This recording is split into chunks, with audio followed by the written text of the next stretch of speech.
Hello everybody, today we're going to have a look at how we upload our own CSV Excel spreadsheet file to ArcGIS Online.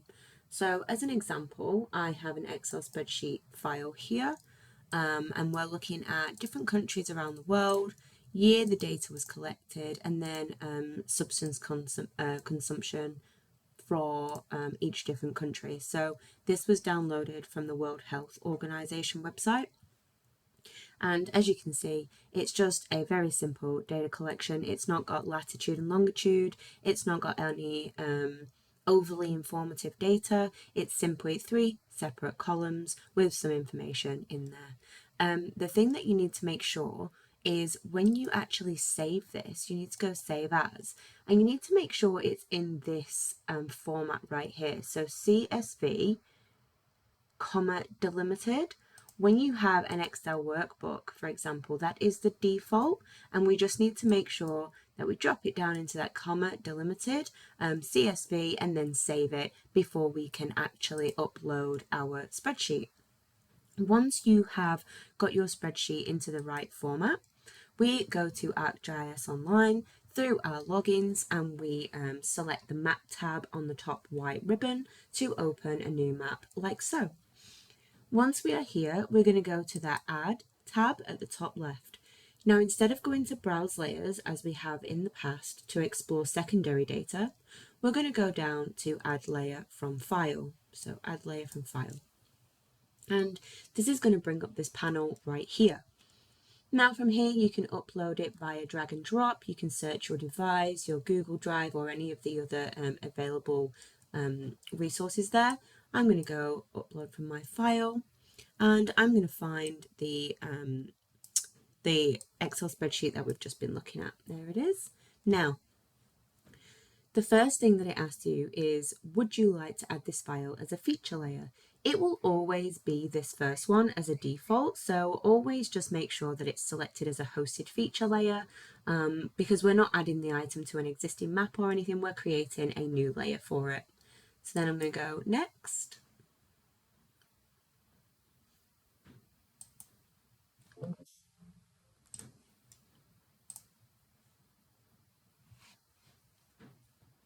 Now, this particular layer is saying, do we want to add all the different three columns that I had on my spreadsheet?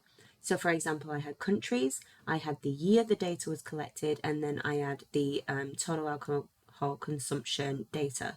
So if I didn't want the year mapped, for example, I would simply just uncheck the year. But because I want all the information, I'm just going to leave everything ticked. And it will default the type to what the computer recognizes. So string, for example, means words, double, for example, means numbers, and integers kind of like points. Now, the location settings is actually the most important part of uploading your own data, okay?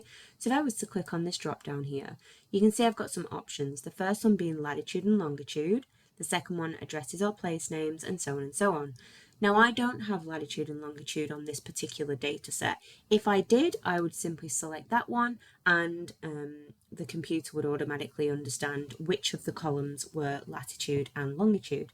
However, I did have the place names, so I had the country names of my locations, which you can see there, countries. So I'm going to select that one. Now this bit is very important. It's the advanced location settings, and if I just drop that down, you can see here that my region is set to Australia because that's obviously where I am.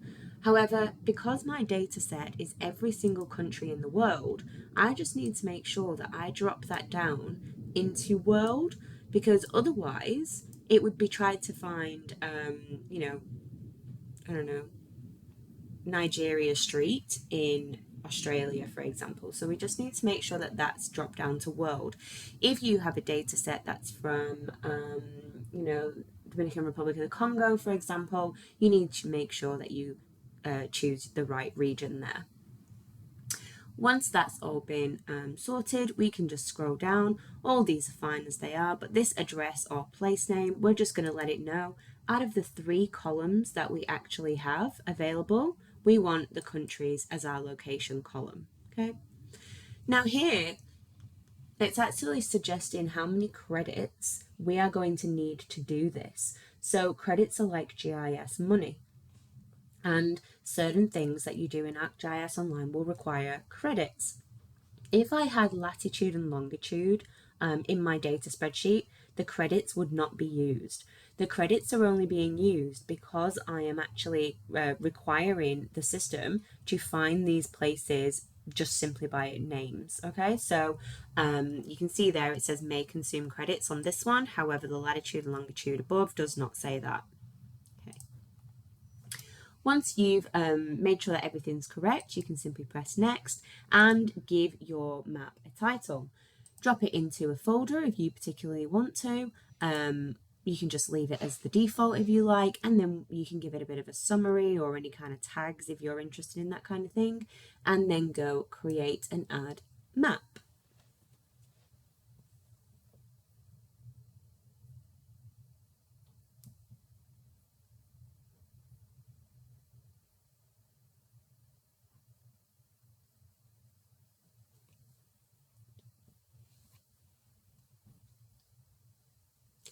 Perfect.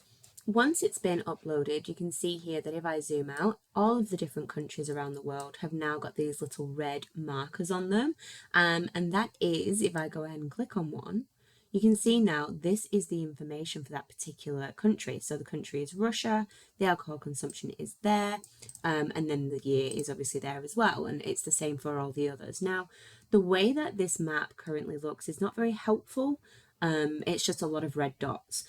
So what we would need to do from here is change the style and the attribute that we're looking at. Now, I go into a little bit more detail about this in a different video.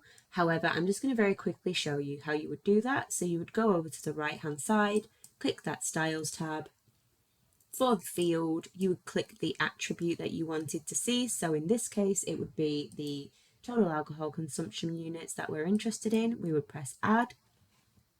You can see now that the map has changed to proportional circles, and from here we can do a few different things. We can have it as counts and amounts color, we can have a heat map, we can have all kinds of different styles, and once you've selected one, you can simply go into style options, and you can either change the symbols all at the same time by pressing on the symbol style. So for example, now they're all pink, or you can scroll down a little bit to this classified data tab, toggle that on, and then you can select them one at a time. So if I was to just select that one, for example, you can see now all the rest are still pink, but that big one at the top is yellow, and you can see what the legend would look like down the side.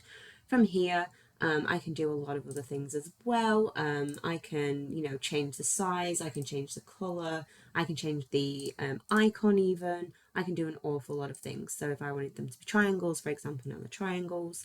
And from here, all I need to do is press done and lock it in. So as I mentioned, there is a different video that goes into a lot more detail of how to change the icons and the colors and the styles, but that's in a different location. So that's basically in a nutshell how you would upload your own CSV data from an Excel spreadsheet into ArcGIS Online.